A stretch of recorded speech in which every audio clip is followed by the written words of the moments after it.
Hello, welcome back to Bebop Review. My name's Andy Shaw. This is part 2 of Mooche the Mooche. So we're looking from the bridge section. We finished off here last time, with Parker finishing this nice voice leading line and possibly making an ornamental changing tone, although he could have dropped down to this G to finish on an arpeggio to match this, so we don't know, we've just got to guess that. So we're starting on the bridge section, which is pretty tricky looking at it. What's the thing that might bother some people is this F. Where's this F come from? We've got Fs here, and then later on we've got a B flat here.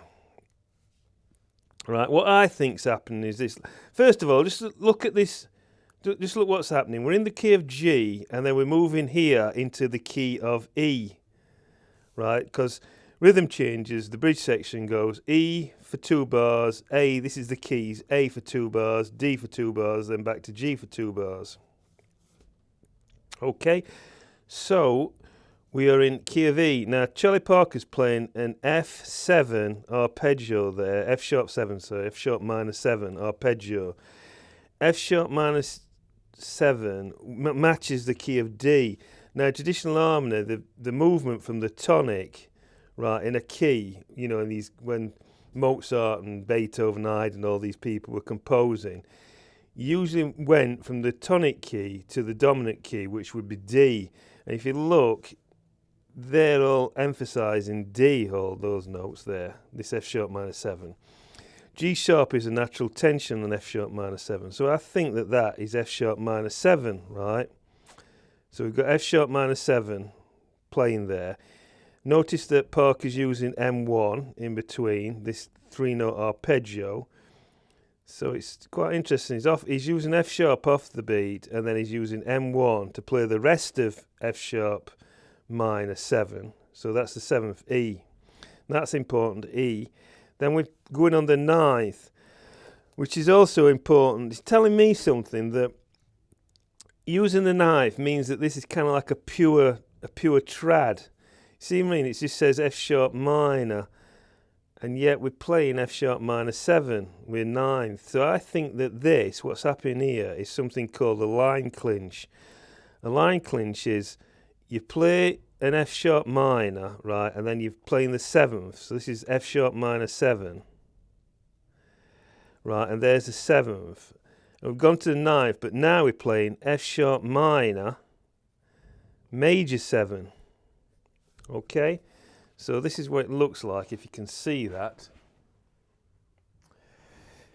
We've got F sharp minor 7, right, and then we're going up to this 9th, but the line is going from this E here. So let's draw that arrow in a bit better. We're going from this E to this F sharp, E sharp. So we're moving up half a step, which indicates a line clinch. A line clinch can go up or down. It's F sharp minor, major 7, F sharp minor 7, F sharp minor 6, you know, like that. It can go down like that. But it can also go up, and Parker's using it going up. But he's put this line clinch in this line. So we've got an F sharp minor 7 arpeggio going up to a 9th, but then coming down, F sharp minor major 7th, and then we're going to 9th again. Remember, we're in F sharp minor here, and then finish on this F again. So we're going up F sharp minor, then we're coming down and just adding this F natural here, but it should be E sharp that. But if this is F sharp minor major 7, that should be E sharp, so that should also be E sharp. This is a line clinch, which I think it is. Right, and then, so he's using, again, he's using an arpeggio. This is like first inversion arpeggio on an F sharp minor 7. And then, right, he virtually repeats exactly the same thing, but just alters the ending. It's like a sequence thing, this. He plays it there, and then he's going to play it again, but he just alters it here. Instead of running down a triplet down, he actually runs down chromatically. This chromatic line here, this triplet, is a line. And this is called M4D, right? So we're running up M1, we're going straight into M4D, which is a chromatic triplet running down to a, well, it's running down 3 notes, and then you can run down to 4. fourth. That should be in M4D. That would be D flat, and then running down. That would be D flat, C, B flat. Yeah, that's right. It would have all be flats. That. So this note here is, so we've changed now. We're in F sharp. We're in B minor 7. Now we've gone to B minor major 7, and here's the major 7 that it's holding, right? So it's holding the major 7 on the B minor. So the tensions are all okay. Let me see, the line clinch is going like this from this A to that B flat. So it's the same as that, where you're going from E to F there, or E to, that should be E to E sharp. This is A, and that should be A sharp, because obviously it's B minor major 7, so that should be A sharp. So you got to watch out for things like this. You know, the actual notes, these notes, B minor, but you've got a bit of flat. You wouldn't get a flat on a B minor chord, would you? That should be A sharp.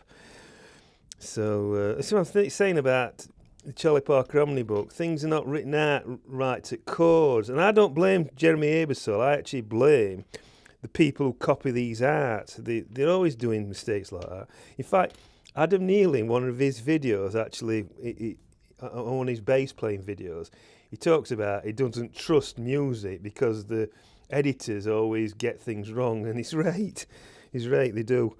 So that's basically what's happening there. You've got line clinches going on. You've got this F minor 7, right, going to this F major 7. Very, very clever how Parker uses this descending arpeggio with the F natural in, and then brings it here. So it's just, to me, it's just clever. And then does exactly the same here, right? So this is B minor 7 going to B minor major 7, and then finishing on the major 7. See, so, and that would be a flat 5 if they're an E7 chord there. And if it was in A, it would be a flat 9, so it would be quite interesting. So that's what I think's going off there. And then Parker, just here, we're going back into standard bebop. Oh, just one thing I want to say about that. This solo dates from 1946, and this is the time that Parker was playing on his own on the West Coast. And he'd just left Dizzy Gillespie, and I think he'd got these line clinch type ideas from Dizzy Gillespie, because Dizzy Gillespie were really into theory and playing flat and fifths and flat and knives, all this kind of stuff. So Parker's kind of going into the modern stuff here. The interesting thing about Charlie Parker is, and all the people who were in the bebop players, they came through the swing era, so they were still doing things that they were doing in the swing era, which people have forgotten nowadays, like bending notes and things. I mean, if you listen to somebody like Johnny Hodges, he can really bend a note, you know, and you get all these growls and strange things that they did a lot of in the 30s. But it kind of went, when modern jazz came, it kind of went, and it was all played much more cleanly. But Parker and Gillespie and all these still had that old way of playing. They could do it when they wanted. I mean, they didn't do it that often, but they could do it when they wanted. If you listen to the way that Parker plays these lines, he's very slurry, and the way he bends notes down. So you've really got to listen to this to see how Parker actually plays it as well. Right, so, okay, so Parker's here running down. We're in key of A here, and on this bar we're in the key of D. He's running down what looks like a C major bebop scale. A, G sharp, G, B. This is M2, this figure here, right? We're on the second beat, so I would say A's there, right? So he's bringing this G natural in, which is a bluesy note, against this E7 chord. If that was A, it would also be blues because it would be flat 7, so that's what I think that is. So we're going down here, so C bebop scale against E7 in the key of A. That's interesting, that, isn't it? And he wants that. He's obviously doing it for that. Can't see any voice leading or anything that there's a reason for that. When he gets here, we're in the key of D, he's playing E minor, and that's what he's doing. Everything there is E minor, isn't it? All looks E minor. This here, look, we're running down, basically, he's jumping again here for this changing tone. So we put a changing tone in to emphasise this B, which is part of E minor. All these notes are basically in E minor, F sharp. Let me have a look. Then we go. That's pretty straightforward, that was doing there. Then here, this is quite interesting, this bit. He's putting a changing tone in, 8 sharp to this G, which is all based on A7. Everything here looks like A7 to me. And then he's running up this arpeggio, but he's running a fourth there into then a third.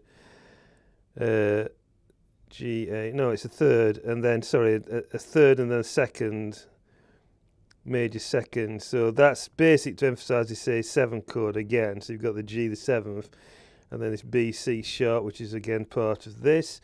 He's holding on to C sharp here. He's playing this A6 chord, playing A6 here, and he's holding this C sharp. So he's definitely holding C sharp for some reason. And then if you look at this line here, he's playing the D, and then running up to this C. So we're going from C sharp to C, but on the bottom end, we're going F sharp, G, we're playing lots of A's to this B. So we're kind of like leading to this B from both ends. So we're going E, F sharp, G, A again, and then B, but from top end we're coming down C sharp, C, B. Or you could look at it as this E to D to C to B. So there's kind of lots of ways of moving to this B, and that's what it's all about. We're going wide, and then we're going narrower and narrower still, and then we end up at B. This is just an elaboration. If you look at that there, it's kind of like a changing tone there. C sharp, this arpeggio creates this changing tone, which you could have gone straight to B. So he could have put that B there, and it could have finished that line, and he could have started something else here, moving into that. In fact, I'm just interested now. I want to see what that sounds like. I'm just going to play it myself on my saxophone and see what it sounds like.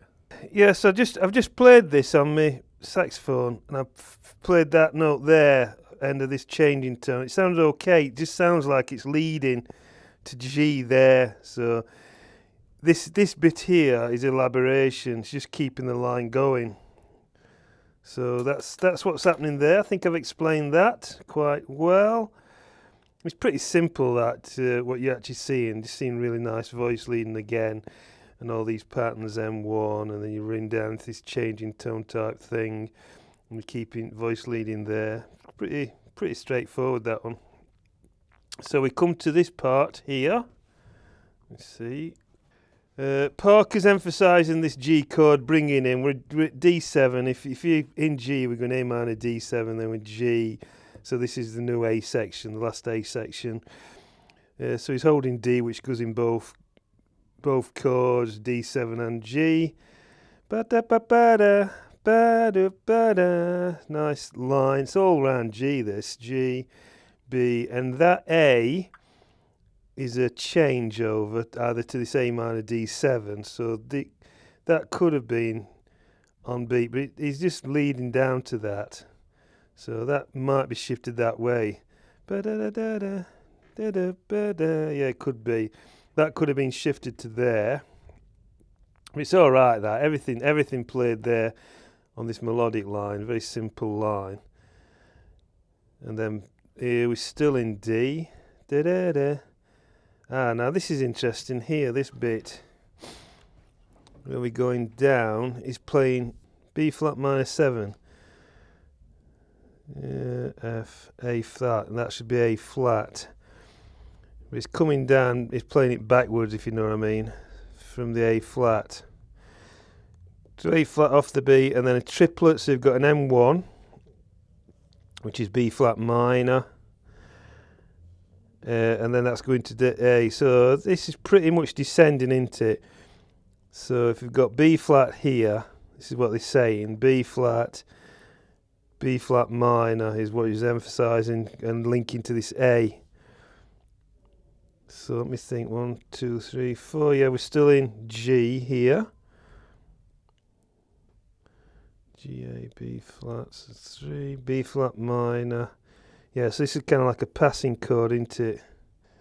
Okay, so here we're running from this could either be A minor or D7. That's an A minor. This here is an A minor tetrachord, and this just seems to be running down D, doesn't it? It all seems to be running down a D7 scale, which is related to G, so that's all okay. And then when we get here, we play an M27, which is a line you hit the note, then you run chromatically to the same note. So this is emphasising G. So we're actually changed key here, we're in C here, so that's okay with G. And then obviously we're still here, it's as though we've got C because we're emphasising the E and the G. So we still C.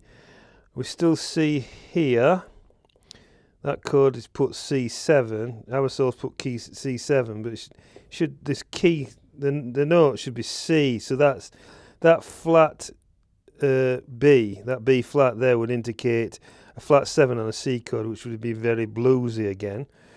So I'm not sure that that's C7 chord, they've just put that in because they've seen that B flat, but it could be just a C chord there, and then we're playing like a blues against it. So this bit here is called, you'd call that a converging figure. We've got C at the top here, and then we're moving into this B. It's like a changing tone, but it's got this extra note in. It's quite a big leap from that to that, and then moves up. But that would probably call a converging figure, which is kind of like a changing tone, but it's a big elaborated thing. And we finished on this B flat. I don't think that chord's C7. I think this is just C. Parker's playing C. He's not thinking about C7. And this is just, well, he is, but this is just a blues note. So if that was C, it'd sound all right as a blues note against it. So that's pretty much explained that, hasn't it? I've got this M27 into this D minor tetrachord, and then this converging figure, which finished on B flats, which is a blues on there. Again, it's very good. Let's have a look at the C voice leading. I don't see much voice leading in this line compared to the others. I'm going at G sharp, G at the top end, and then kind of just finishes. You're running down D to that C, and then so that's really what it's doing. The voice lean starts at that G sharp there, and then he's going to this G, so he's keeping it going, and then he's back up to G, so he's keeping it G. There's lots of G's, everything's around G. And then from that G, he's running down to D, down to C, and then down to B flat. So that's kind of like how the voice leading is going. It's not as good as the voice leading up there, but it's still pretty neatly done. And then this very last line, right on this bit here, if you look, that is exactly the same as that. So I think that phrase there, that little 3-note thing, is just to carry the story on. Because this bit here is all in D. All that is on D7 from there. But this bit isn't. It's like carrying on from that to keep the story going. Do you know what I mean? You see, it's exactly the same. And then it changes, so the story's carrying on. You didn't want to just start there or somewhere else. So this chord could be A minor. So he's playing a flat 9, which, you know, it's a bit off that, flat 9, but it's very quick. And then but it keeps the story going. So that's more important than being bang on with the chord. If it's G, it's okay, because that's just a flat third. This is definitely D7, look. You've got D, A, F sharp, C. Oh, they're all in D7 on beat, right? And then we've got this emphasising G, right? G, emphasising G here, and then that's going up to that D, which is finishing off here. This is M5B. Can you see? Half a tone above, half a tone below, and one in. So this is M5B, which is surrounding that.